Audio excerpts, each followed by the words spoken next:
तू क्या चाहती है वो बता, तू चाहती क्या है वो बोल। मंदोदरी ने कहा, माँ, नारी और पुरुष ये दोनों का मंगल विवाह होता है। नारी पहले जाती है, पुरुष पहले जाता है, ये तो किसी को नहीं मालूम। जो भाग्य में लिखा होता है वो होता है।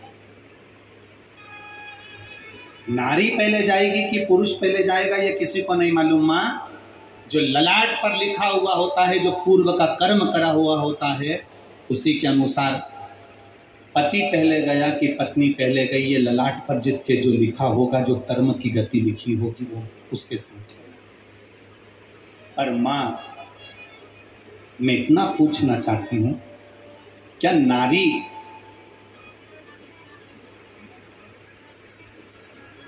शिवलिंग का निर्माण करती है और उसका पूजन करती है, मान लो भूलवश, वैसे तो नारी ये चाहती है कि वो अखंड सौभाग्यवती होकर जाए, पर कोई कारणवश नारी का पति अगर पहले चले गया और नारी अगर बाद में जा रही है, तो क्या मां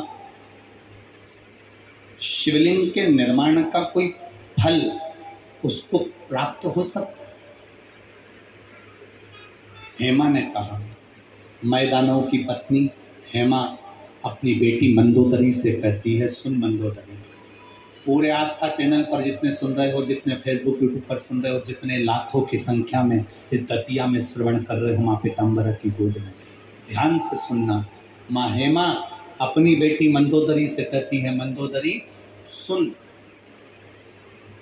शिवलिंग का निर्माण करने वाली नारी मान लो पहले चली गई तो अखंड सौभाग्यवती तो होती ही है, और मान लो कर्म की गति के अनुसार अगर पति पहले चले गया और नारी अगर मान लो बेधव्य भी हो जाती है, तो हेमा कहती है वो नारी का जब अगला जन्म होता है तो वो 7 जन्म तक कभी विधवा नहीं होती है।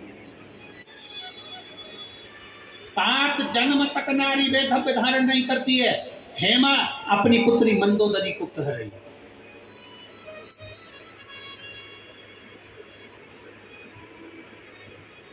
पंच कन्या में एक कन्या मंदोदरी है, जिसका ये संवाद, और यही संवाद मंदोदरी ने केवल अपने अंदर नहीं रखा।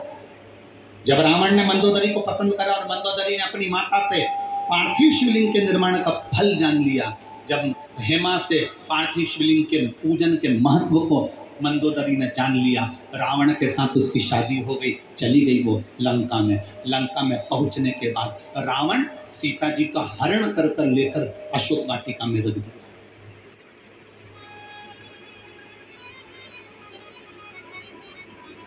अशोक वाटिका का पूरा काम त्रिजटा को दिया गया, पूरा काम त्रिजटा। और आपको कथा में कहा था भी, छत्तीसगढ़ की कथा में, तिल्ला नेवरा की कथा में कहा था